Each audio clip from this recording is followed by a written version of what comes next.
Olá, meus amigos, minhas amigas, sejam bem-vindos mais uma vez. Aqui é o Dr. Bruno Benigno, urologista, falando direto de São Paulo, capital. E hoje para compartilhar com vocês um caso que nós atendemos em conjunto com a equipe de oncologia clínica aqui da Clínica Uruonco.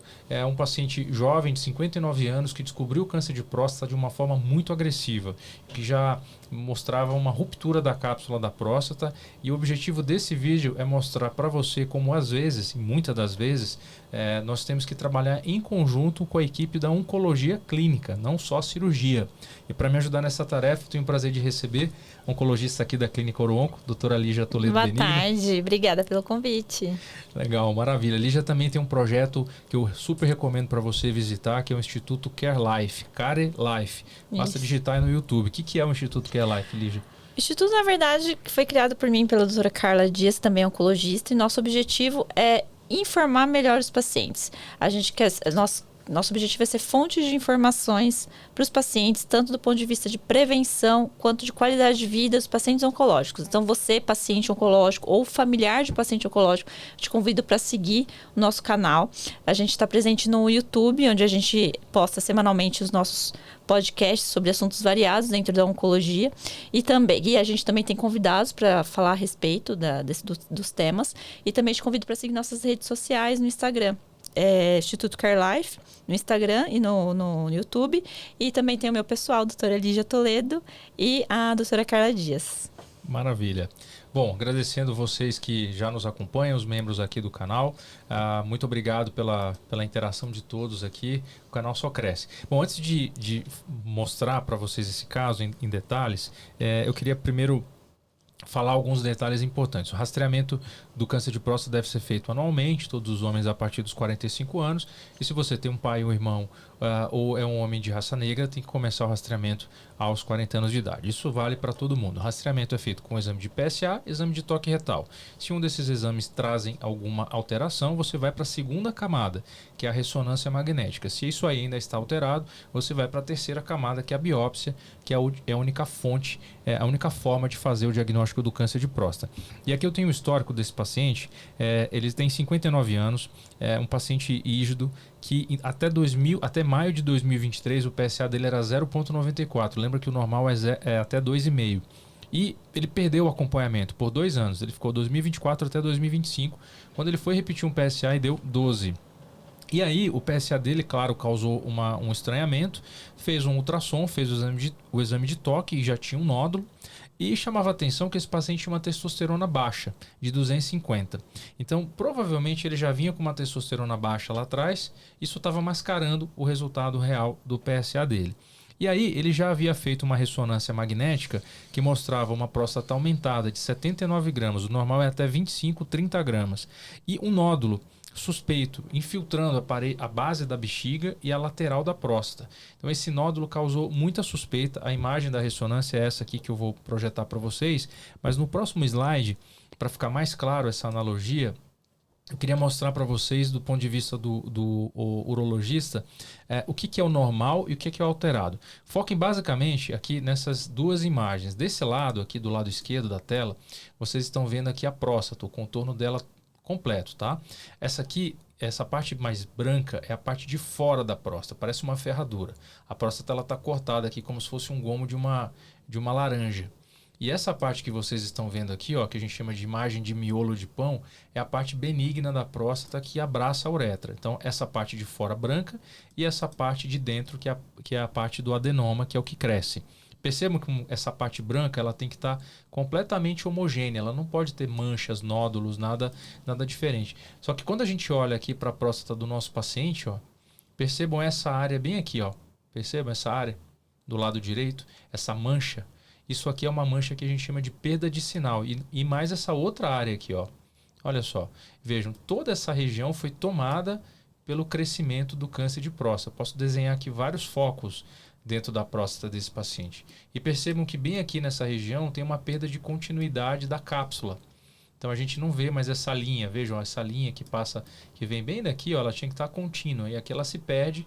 Então a gente fala que houve um sinal de ruptura da cápsula.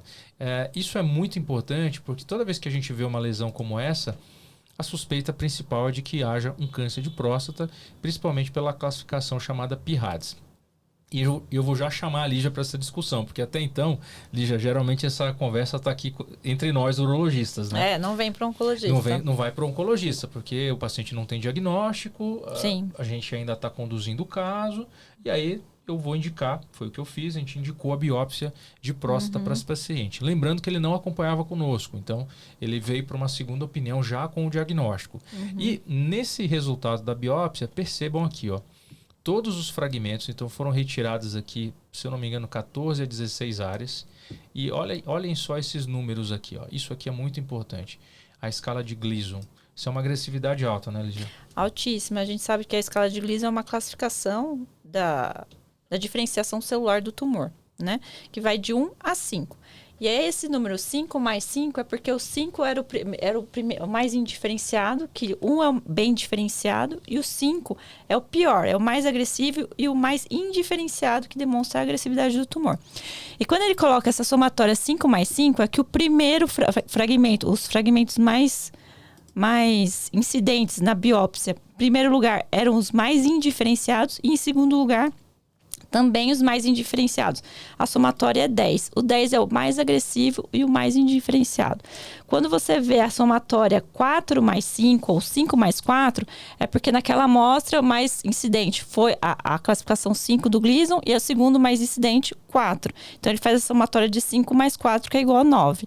Então, assim, toda a biópsia me mostrando um grau de agressividade de tumor indiferenciado muito alto. E quando você fala em indiferenciado, eu posso dizer que, para você que está assistindo, indiferenciado seria o quê? Mais agressivo, né? É o mais agressivo, porque a célula perdeu toda a característica inicial dela, né? A célula tem uma característica anatômica, celular, com as características dela, e quanto mais ela perde essas características e se torna diferente da célula inicial que ela deveria ser, ou seja, ela sofreu tanta mutação que ela nem parece mais uma célula da próstata.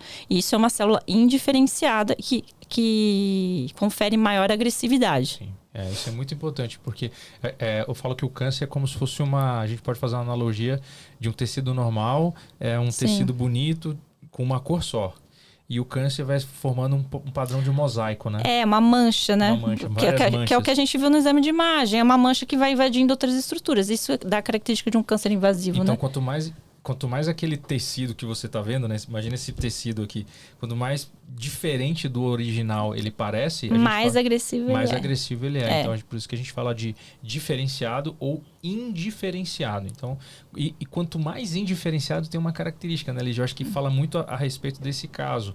A gente tem uma premissa básica que é o câncer produz o PSA. Sim. Mas tem um detalhe, quanto mais ele se distancia do tecido original, o que pode acontecer? Pode acontecer a baixa produção de PSA, porque a célula está tão diferente da original que nem PSA mais ela está produzindo, que é o antígeno, a proteína antígeno prostático. Específico, né? Específico, exatamente. Então, quanto mais indiferenciada ela está, ela pode vir a não produzir PSA. Então, a gente vê altos níveis de PSA com doenças muito agressivas, né? É aqui que eu coloquei na tabela, ó, tá vendo? Exatamente. Todos os fragmentos. Gleason 10, ó, 5 mais 5, 5 mais todos, 5, 5 mais 5, né? 4 mais 5. Então, assim, todos os fragmentos que foram removidos da próstata desse paciente, essa é uma agressividade muito alta. Muito alta. Eu diria que é a maior agressividade possível, e né? sim, em câncer de próstata Bom, então, caminhando aqui um pouco para essas 10 perguntas que nós separamos aqui, então a gente vai fazer um bate-bola para você explicando o que é importante se você ou algum familiar está frente a uma situação como essa, que é uma situação de agressividade. Bom, então a primeira pergunta aqui que eu vou mandar para a Lígia é como um câncer de próstata ele pode evoluir tão rapidamente? E por que o PSA, nesse caso, acabou deixando a gente vendido, né? Porque foi basicamente 2 anos, o paciente teve uma explosão aí no câncer de próstata e aí que o PSA dele aumentou. Sim, esse caso chamou bastante atenção porque não é o comum de acontecer, tá, gente? O comum é assim, quanto mais agressiva a doença, mais avançado, maiores os níveis de PSA. Isso que a gente espera normalmente, mas obviamente as exceções existem em medicina, né? Então, nesse caso específico, o fato de ele ter pulado de 0,94 para 12 em menos de 2 anos mostra um nível de agressividade de doença muito grande. E, de fato, quando a gente vai ver a biópsia de próstata, como a gente acabou de falar, como esse tumor está muito indiferenciado, ele não está produzindo PSA suficiente compatível com o volume de doença. E isso pode acontecer, especialmente se a gente tiver formas mais agressivas da doença, como a gente está vendo na biópsia. Se o paciente tiver alguma mutação genética, algum histórico familiar suspeito, nesse caso específico, ele não tinha histórico familiar suspeito, mas pelo fato de ser jovem, ter uma doença muito agressiva, a gente pediu o teste genético. Isso é importante que você está tocando esse ponto. É a gente pediu, a gente está aguardando ainda o exame. E outra coisa que a gente faz também, a gente faz uma imunistoquímica da biópsia para investigar patologias mais atípicas, por exemplo, presença de sinaptofisina positivo, que é perfil de tumores com diferenciação neuroendócrina. Peraí, agora a gente precisa apertar uma tecla SAP para você que tá entendendo. Calma lá. Então, o que quando você fala imunistoquímica... É uma subanálise da biópsia. Quando eu pego uma biópsia... Isso, com corantes diferentes. Quando eu pego uma biópsia aqui, assim... a doutora Lígia é cientista aqui, a gente tem que... Quando a gente pega uma biópsia assim, num paciente jovem, não é comum a gente pedir imunistoquímica para todo mundo, tá? Mas nesse caso especial, a gente pede para procurar formas atípicas da doença. Então, primeiro conceito, o imunistoquímica, ele não é um exame que é feito em toda biópsia.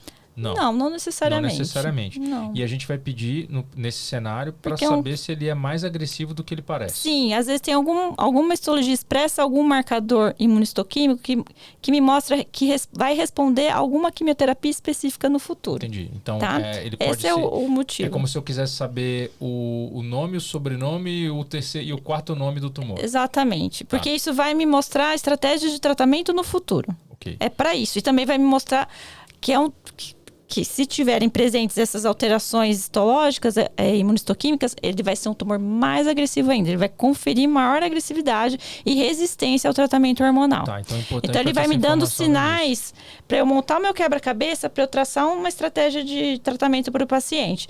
Num primeiro momento, talvez não mude meu tratamento, vai ser igual à maioria dos pacientes, mas o que eu espero se essas alterações vierem positivas? Uma resistência mais rápida ao tratamento hormonal, uma agressividade maior, e quando eu for lançar a mão de uma quimioterapia, tem uma quimio específica para ele. Então a gente usa na medicina um termo, às vezes um exame, ele pode ser prognóstico e ele pode ser preditivo. Explica pra gente a diferença entre o que é uma coisa que é preditiva e outra coisa que é prognóstica. Então, preditivo, eu vou já antecipar.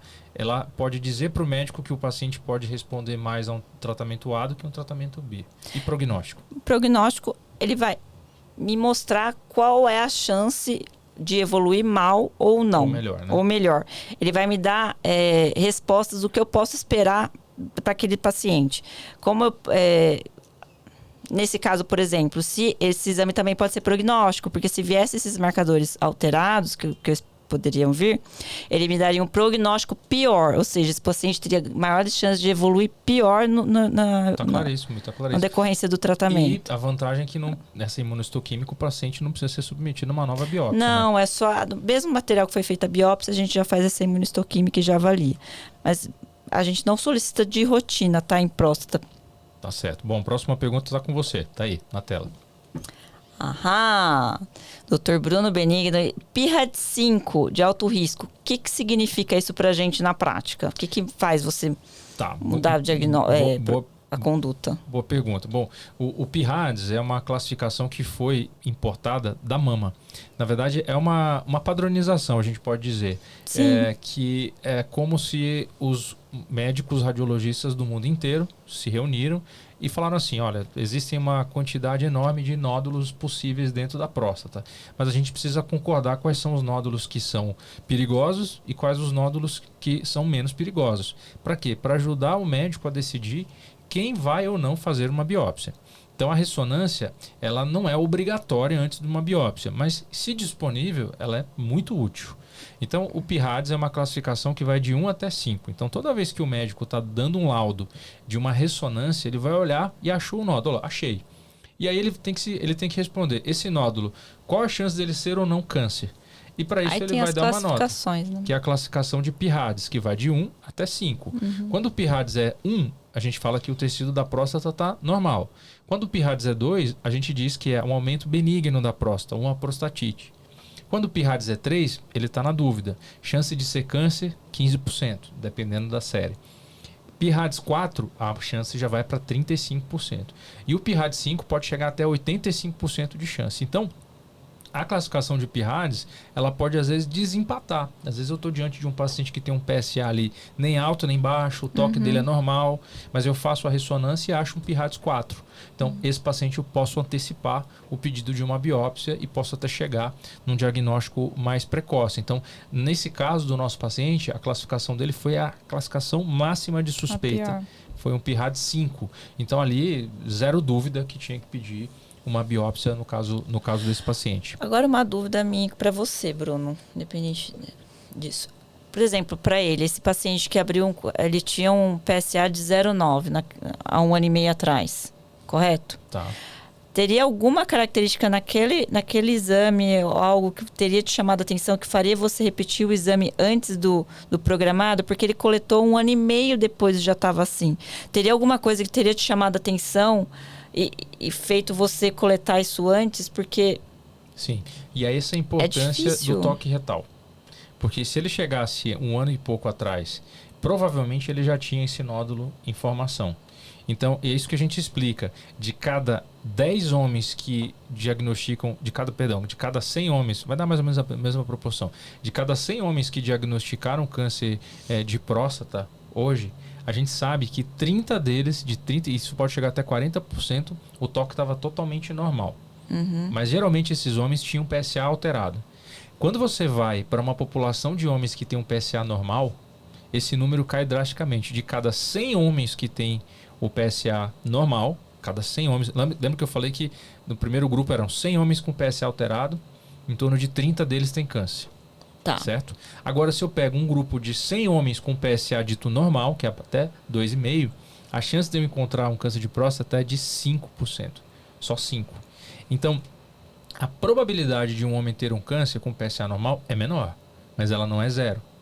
E sabendo disso, a gente complementa com o exame de toque retal. Então, respondendo a sua pergunta, sim, nós poderíamos diagnosticar esse câncer de próstata antes. Primeiro, se o paciente tivesse mantido o acompanhamento anual e se ele tivesse feito o toque retal mesmo com o PSA normal. Então, muito provavelmente ele foi na consulta médica, viu o PSA normal, não fez o toque e está tudo bem. Seu PSA está normal, 0,9, não precisa fazer volta no ano que vem. Sim. Ele achou que estava tudo bem e voltou 2 anos depois. Talvez se ele tivesse voltado no ano seguinte, o PSA já teria dado o alarme. Então foi uma conjunção aí de coisas.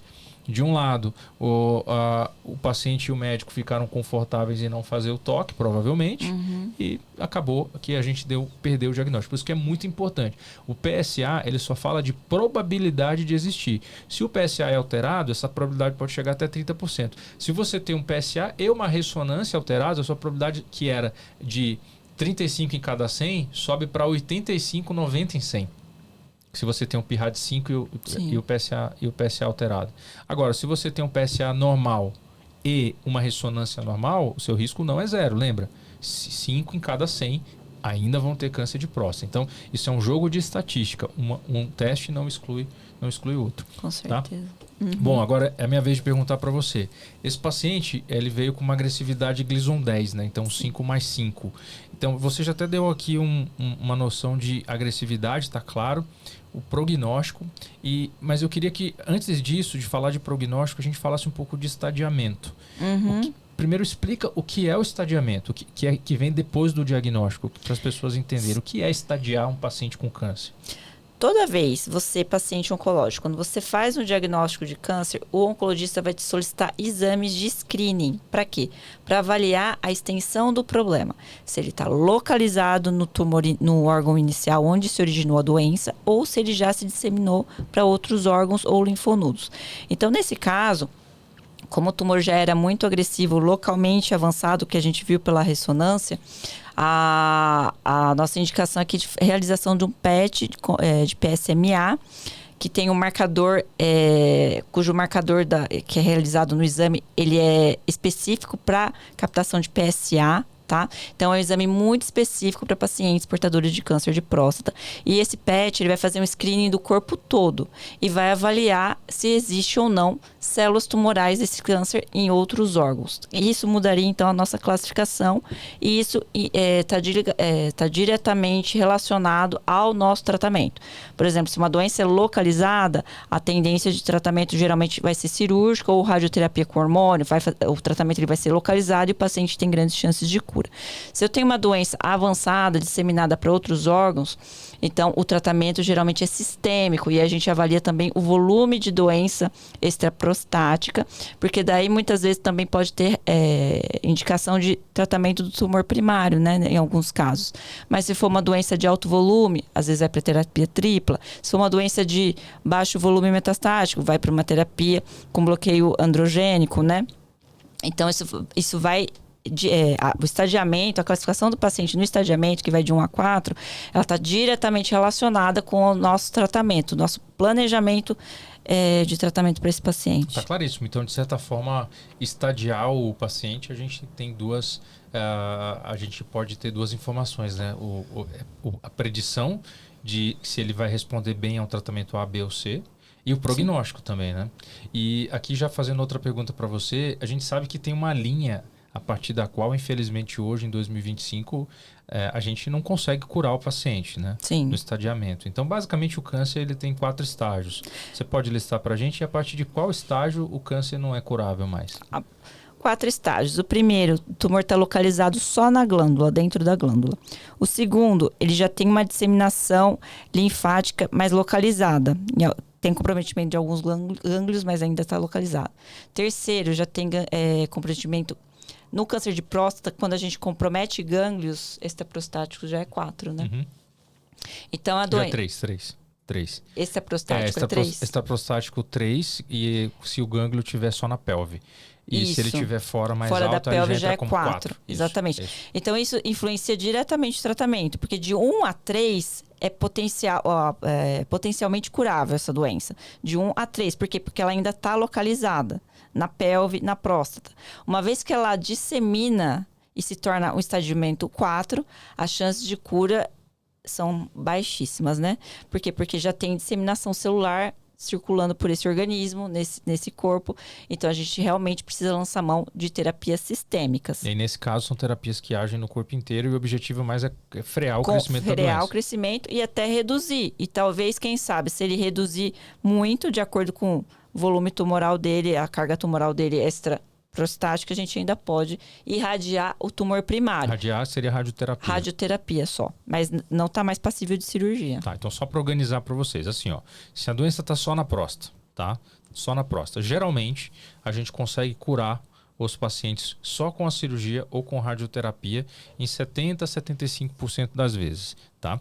Acontece que desses 70 a 25 mais ou menos por cento da doença que volta, eles precisam complementar o tratamento. Então a gente sabe que 30% dos pacientes que fazem um tratamento hoje, de 25 a 30% na média, eles vão precisar de um tratamento complementar, que a gente chama de resgate, no intervalo de 5 anos. Acontece que se você tiver dentro desses 30% que a doença volta dentro de 5 anos, seu risco já é maior. A gente sabe que desses que a doença volta, ou seja, que não ficaram curados na primeira leva de tratamento, a metade deles vai evoluir para um quadro de doença sistêmica, disseminada no intervalo de 5 anos. Então, seu risco é maior. E aí, se você desenvolve a metástase, ou seja, você não conseguiu ficar curado nessa segunda leva de tratamento, você parte para uma estratégia que a gente chama de controle de doença, onde a gente não consegue erradicar todo o câncer do corpo do paciente, mas a gente dá medicações que bloqueiam a ação, o crescimento dessas células. Um outro cenário, que é o que a doutora Lígia colocou, que é o estágio 4, já de início. Então, você já chegou no médico no estadiamento 4, você não passou por todas essas etapas. Então, esse caso, o prognóstico é pior. É pior. Porque você já chegou no estágio em que a gente demorou, né, a fazer o diagnóstico. Uhum. Tá? Então, o quadro que esse paciente nosso está vivendo agora é um quadro que a gente vai mostrar para vocês que ele, infelizmente, já chegou com um quadro estágio 4. Então, o paciente pode chegar no estágio 4 através de uma evolução gradual, isso pode demorar anos mesmo ele sendo tratado, ou ele já pode chegar no médico com estágio 4, que é o que a gente vai compartilhar. Que é o que a gente viu nesse caso. peso. Então, falando desse exame que a doutora Lígia falou, comentou, que é o PET scan com PSMA, ele é uma evolução do que já era feito, que é a cintilografia óssea. Então, ele tem até 50 vezes mais capacidade de identificar focos de doença, especialmente fora do osso, que a cintilografia só é capaz de ver o osso. E aí, Lígia, muita coisa mudou, né, nesses anos aqui. Antes de passar para esse slide, classicamente, o que a gente fazia para homens com câncer... Classicamente, o que a oncologia fazia nesse paciente era orquiectomia. O que é orquiectomia? É a castração do paciente, a retirada do testículo. Extremamente mutilante. Extremamente mutilante, para induzir uma castração cirúrgica, ou seja, ele ia parar de produzir a testosterona, porque a gente sabe que um dos fatores que mais induzem a proliferação celular do câncer de próstata é a testosterona, o hormônio. Então, anos atrás, quando eu estudava a residência, a gente fazia castração cirúrgica, era o que tinha. E com o tempo, com a evolução, eu vi essa evolução, eu e o Bruno. O Zoladex já existia, que é um agonista de LH-RH, ele faz um bloqueio central da produção de testosterona. E atualmente surgiram... Você falou? Não, pode falar. E atualmente surgiram os antiandrógenos que fazem o bloqueio dos receptores de testosterona e que estão extremamente avançados. Exatamente. A gente tinha os receptores de testosterona, os inibidores de receptor de testosterona periféricos, mas de primeira geração, tipo bicalutamida, era péssimo, assim, a ação muito ruim, o efeito muito ruim. E a gente viu a evolução dos medicamentos. Em 2012 foi lançada a abiraterona, né? Que foi revolucionária. E atualmente a gente já está na segunda... Você sabe que tem uma curiosidade dessa evolução do bloqueio de testosterona? Na década de 40, um pesquisador americano, ele chamava Charles Huggins. O Dr. Huggins, ele observou, nessa época os homens só descobriam câncer de próstata quando eles já tinham sintoma. Então, às vezes eles chegavam com retenção urinária, com bloqueio da urina, não conseguindo, com sangramento, perdendo peso. Então, assim, ninguém dava diagnóstico precoce nessa época. E não tinha muito tratamento, os pacientes eram separados numa ala. Não, na verdade não tinha castração ainda. O Huggins ele que criou. Ah. E aí ele começou a fazer um estudo em cães.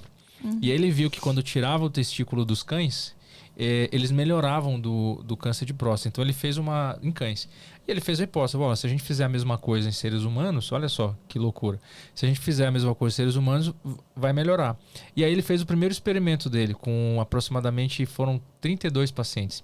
Então ele fez a cirurgia, que a Lígia comentou, que é a orquiectomia, tirava o testículo, os pacientes melhoravam e depois ele infundia no subcutâneo como se fosse um extrato do testículo do paciente. Olha só, isso é década de 40, tudo era possível, né? Hoje em dia é impensável você fazer um estudo dessa natureza. E foi publicado. E ele demonstrou que quando ele injetava no paciente aquele extrato do testículo do paciente, voltava a aumentar. E nessa época não existia PSA ainda. Existia um outro marcador que chamava fosfatase ácida. E que era um marcador de destruição dos ossos. Então ele injetava e ele viu... publicou esse trabalho e isso virou, mudou a chave do tratamento do câncer de próstata. Ele ganhou um prêmio Nobel. Mas foi revolucionário para a época. Porque, de fato, os pacientes melhoram muito com bloqueio de testosterona. Então, isso foi a base do tratamento de 1941 até mais ou menos 1960, virada de 58 para 60. Foi quando vieram essas primeiras drogas que você falou, que eram os inibidores centrais e tudo mais. E, basicamente, de 1941... até, eu diria, até 2017, basicamente o que existia era isso. Era o paciente fazia o bloqueio de testosterona, tinha metástase. Em 2012 surgiu a AB. Não, mas teve a mitoxantrona antes. E depois veio o taxano em 2017. Foi isso. Então, eles ficaram até mais ou menos 2013, quando surgiu uma droga chamada mitoxantrona. Você chegou a fazer mitoxantrona? Fiz muito já Fez no muito SUS. no SUS, né? Muito. Que era o que tinha no Brasil para fazer a mitoxantrona. Então, quando o paciente falhava o bloqueio, ele era encaminhado para um oncologista para fazer mitoxantrona. Sim, fiz muito. Até que em 2017 surgiu uma droga, que foi uma droga revolucionária, que foi o docetaxel, que é o que vocês usam, né, hoje como quimioterapia. Isso foi em 2000, Sim, é padrão. Que é padrão. Isso foi em 2017. Você tá falando do Shorted. Foi em 2007. que foi metoxantrona. 2017 já está bem mais para frente. Foi 2007 que veio o docetaxel. Isso. Foi. Depois veio a AB em 2012. Isso. Aí depois vieram as drogas orais, que foi a abiraterona. Sim, aí teve o Charted em seguida, que era... Tá. Todo esse preâmbulo para falar para vocês o seguinte, que até pouco tempo atrás, o padrão era para homens com metástases o quê? Até agora há pouco. Bloqueio hormonal. Simples, né? Simples. E se progredisse, quimioterapia. A gente tinha no máximo 2 linhas. Agora a gente ainda tem cabazitaxel, né? Tem uma terceira linha. Tem uma terceira linha. Mas a gente tinha no máximo 2 linhas e eu não tinha mais o que fazer com esse paciente. E hoje mudou isso aqui. E foi o que nós trouxemos para esse paciente. Depois que ele fez o PET scan, nós identificamos uma quantidade, infelizmente, sim, muito grande de focos de metástases, né, Lígia? E aí eu falei para ele que, frente a esse quadro de metástases, a cirurgia não era mais a melhor estratégia. Sim. E aí eu pedi o auxílio da Lígia, encaminhei o paciente para ela. E como é que está hoje? O que a gente traçou de plano para esse paciente? Bom, esse paciente não se encaixava nos critérios para fazer terapia tripla, que era a associação de docetaxel mais a palutamida, né? Que a quimioterapia mais a palutamida mais o Zoladex. Então ele não se encaixava nos critérios. E então foi proposto o uso do Zoladex, que ele vai fazer o uso desse bloqueio de produção de testosterona por tempo indeterminado, tá? Praticamente pro resto da vida, uso contínuo. Como é que essa aplicação é? A aplicação ela é subcutânea e ela tem várias apresentações de dosagem. Geralmente a gente faz na apresentação trimestral. 10,8 miligramas ele aplica a cada 84 dias. Tem a apresentação mensal e tem a apresentação semestral.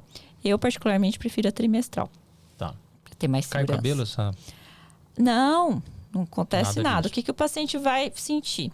São sintomas semelhantes a uma mulher na menopausa. Por quê? Por conta do bloqueio de produção de testosterona. Então, você vai poder sentir mais ondas de calor, que são os fogachos, que insônia, labilidade emocional com irritação, às vezes depressão, sensação de fadiga, aumenta o risco de perda de massa muscular, aumenta o risco de osteoporose com perda de massa óssea. Então, assim, são uma série de sintomas relacionados à falta de produção do hormônio da testosterona. E também você aumenta o risco de obesidade, né? Alteração de triglicéridos, colesterol, enfim, alteração do perfil de lipídios no seu organismo. E são coisas que a gente vai ter que ficar acompanhando o resto da vida. Tem aumento do risco cardiovascular. Então, a gente sabe que os pacientes que têm baixos níveis de testosterona têm um aumento do risco cardiovascular, um risco aumentado para desenvolver infartos. Então, tudo isso tem que ser investigado e acompanhado e a vida toda.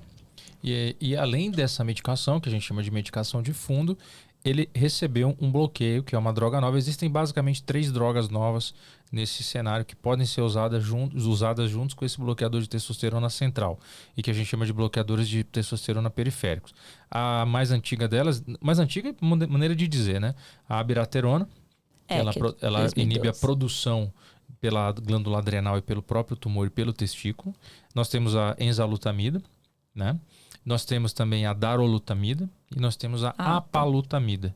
São 4 drogas que podem ser usadas de forma associada aí nesse cenário. E nesse caso nós optamos pela apalutamida, por ser uma medicação oral, é uma medicação que para esse paciente vai ter um bom perfil de tolerabilidade, tá? É uma medicação que não precisa ser tomada junto com corticoide, não tem a facilidade da posologia em relação a, enfim, não tem preocupação com o horário, com a alimentação, que algumas outras drogas têm. Então a gente julgou que seria melhor, mas em algumas situações a gente pode não ter disponível essa droga, que é uma droga nova, é muito cara, mas já temos a abiraterona como genérico também, né? Sim, tá. Quebrou a patente, caiu a patente da abiraterona, que é o Zytiga. E hoje os pacientes têm acesso. O que vai mudar entre essas drogas, basicamente, é o perfil de toxicidade, eu acho. Porque a abiraterona, que foi a primeira droga no passado, ela tinha essa toxicidade porque ela inibe a produção de cortisol. Então, a gente tem que fazer uma reposição de prednisona. Mas isso em pacientes que são diabéticos, hipertensos, já foi demonstrado que pode ser limitante, porque ela pode descompensar essas comorbidades e pode ter um aumento de risco cardiovascular nesses pacientes. Tem a enzalutamida, que é bem tolerada. A gente acaba não usando muito nesse cenário. É muito raro usar, né? A enzalutamida mais pra frente, né? Geralmente mais pra frente. A Daro, que é a recente também. A Daro foi aprovada nesse contexto. Então fica mais Daro, a Daro, a APA, a abiraterona E basicamente são essas. A enzalutamida a gente usa um pouquinho mais para frente. Eu falei no início que usa a enza, mas a enza a gente usa muito raramente. Bom, o que mais aí de importante para falar nesse caso? Bom, o impacto do tratamento você já comentou. E a radioterapia se aplica nesse caso? Nele especificamente, não. Eu não gosto de fazer radioterapia logo que o paciente inicia o tratamento, a não ser que ele esteja tendo uma crise de dor muito intensa ou síndrome de compressão medular, enfim, quando ele tem um quadro álgico muito intenso, aí eu lanço mão da rádio. Por quê? Porque conforme ele começa a utilizar o tratamento, a resposta geralmente é rápida dos sintomas de dor, enfim. E a radioterapia, às vezes, se a gente faz muita rádio, ele pode vir a ter sequelas e consequências posteriormente. Então, eu não lanço mão de imediato da radioterapia, quando assim que a gente começa a fazer o tratamento. E nesse caso específico, esse paciente não tem dor óssea, não tem sintomas da doença, então não tem por que fazer radioterapia nesse contexto. E eu vi que você colocou sobre inibidor de osteólise, que seria uma medicação que a gente faz para fortalecimento dos ossos, vamos dizer assim, para evitar fraturas patológicas do osso, porque a metástase óssea ela deixa o osso mais poroso, com um risco maior de fratura. Mas nesse caso também está contraindicado, porque a gente sabe que o uso dessas medicações são tão indicadas nos pacientes com cenário de resistência à castração, quando eles não são mais sensíveis à hormonioterapia, né? A castração em si. Então, ele acabou de fazer o diagnóstico, acabou de começar o tratamento, então também não lançaria mão de inibidor de osteólise nesse cenário, neste momento. Pode ser que no futuro eu precise, mas agora não. Nesse momento não. Bom, efeitos colaterais já comentamos, ondas de calor, a Lígia já pontuou isso aqui, fadiga, diminuição da libido, ganho de peso, e aqui é nosso papel ajudar ele a passar por esses efeitos colaterais. Sim, mas vale ressaltar aqui, nesse cenário, nesse contexto de efeitos colaterais desse paciente, a importância da atividade física. É muito importante a atividade física para tudo isso. Melhora a onda de calor, melhora a fadiga, te ajuda a controlar o peso e te ajuda a manter massa muscular e massa óssea. E a atividade física aqui, gente, eu não estou falando de caminhada, a não ser, é claro, se você tiver uma limitação física ou cardíaca, enfim, isso é individualizado. Mas se você tá bem, tá se sentindo bem, tá fazendo o tratamento, não tem nenhuma contraindicação uma atividade física mais intensa, a indicação aqui é de musculação, ganho de peso, de massa muscular. Eu não quero que você ganhe peso que seja em forma de gordura, eu quero massa muscular. Vamos tentar ganhar massa muscular. Se precisar suplementar, procura uma nutricionista. Para quê? Às vezes precisa suplementar com uma creatina, com um whey protein, alguma coisa específica para você, para te ajudar nesse ganho de massa muscular. Tá ok? Então é muito importante a atividade física para controlar todos esses sintomas. E se necessário, a parte medicamentosa, a gente vai lançar a mão também.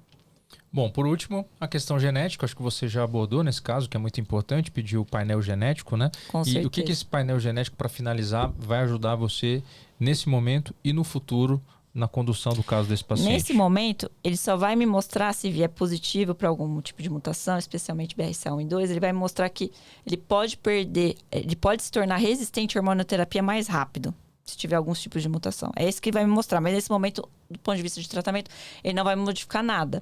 Mas no futuro, se ele for mutado, a gente pode lançar a mão dos inibidores da PARP para quem tiver mutação de BRCA1 e 2. Excelente. Bom, chegamos ao final. Passou voando aqui, a gente já está com quase 35 minutos aqui de bate-papo. Muito mais coisa para falar, mas a gente não quer deixar esse vídeo muito complexo. A ideia é exatamente trazer essas informações de forma mais simples, né? Um tema que é complexo, mas de forma mais objetiva. Lembrando que o objetivo é que você chegue na consulta com a sua equipe médica mais informado e sabendo o que perguntar, em que momento do tratamento você se encontra, qual é o seu prognóstico, qual o estágio da doença que você foi detectado, se sua equipe médica vai entrar com tratamento de bloqueio de testosterona completo ou não, qual a melhor droga oral para ser associada no seu caso, baseado nas suas comorbidades, qual a expectativa de cura que você tem ou não, então a resposta que você vai ter ao tratamento. Então são muitas perguntas que às vezes a palavra câncer ela traz é um pacote muito denso, então é importante a gente desfazer esse novelo aos poucos, e a forma de fazer isso é com informação. Sim, e cada paciente é um, né, gente? Eu acho que cada câncer, cada doença é uma. E tem várias perspectivas de tratamento atualmente, né? Então, assim, nunca se compare, tá? Exato. Isso é importante. Mas uma coisa importante desse vídeo, eu acho que faça os exames de screening, de rastreamento adequadamente. Não esqueça de rastrear, porque a gente pode fazer uma detecção mais precoce da doença e isso vai te aumentar as chances de cura. Então, acho que essa é a mensagem principal desse vídeo, que a gente trouxe aqui um caso de um paciente que atrasou no diagnóstico, ele perdeu o segmento do rastreio e quando foi procurar já tinha metástase, enfim, um caso bem trágico, ainda mais sendo um paciente tão jovem, né? Mas que ainda assim a gente quer colocar que mesmo num cenário como esse, a medicina avançou bastante e hoje nós temos opções de tratamento mais intensas com drogas orais e também com avaliação de medicina de precisão, que inclusive são os testes genéticos. E para deixar a nossa mensagem final aqui, Lígia, como é que você já falou no início, mas reforça, como faz para te encontrar aqui fora da Clínica Uro Onco também? Nas mídias sociais, doutora Lígia Toledo, e estou aqui na Clínica Uro Onco todos os dias. Perfeito. E aqui também está o meu Instagram, o @dr_benigno e o site da clínica, o www.clinicauroonco.com.br. Se você que chegou até o final aqui e ainda não me conhece, esse aqui é o nosso canal do YouTube, com mais de 150 mil inscritos. É um canal gratuito que tem informação relevante sobre temas benignos e malignos relacionados à urologia, uro-oncologia. Eu sou cirurgião, urologista, especializado no tratamento do câncer. Atuo e trabalho aqui na cidade de São Paulo, na Zona Sul. Sou diretor aqui da Clínica Uro Onco e trabalho como urologista no Hospital Alemão Oswaldo Cruz. Se você quiser saber um pouco mais sobre o meu trabalho, basta acessar aqui, como eu já falei para você, o site ou entrar em contato aqui através desse telefone com a nossa equipe. Mande sua dúvida e vai ser um prazer tirar suas dúvidas e eventualmente até fazer uma avaliação. Conheça o nosso canal no YouTube, basta digitar meu nome, Dr. Bruno Benigno, ou então no nosso blog, no próprio site da Clínica Uro Onco, você tem mais informações. E pedir uma gentileza, se você chegou até o final, considere se inscrever aqui de forma gratuita no canal e compartilhar com outras pessoas que possam se beneficiar desse conteúdo. Isso ajuda ao YouTube a entender que esse conteúdo é relevante para pessoas também que estão passando pela mesma situação que você ou seu familiar.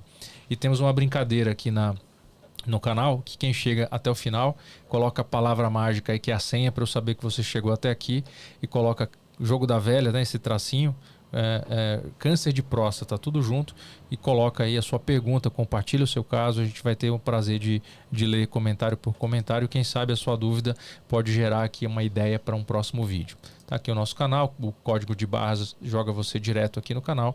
E, gente, mais uma vez, muito obrigado, Lígia, obrigado pela participação especial e mais sucesso lá no Instituto Care Life. Obrigada. Tchau, tchau, gente. Um abraço. Tchau, tchau.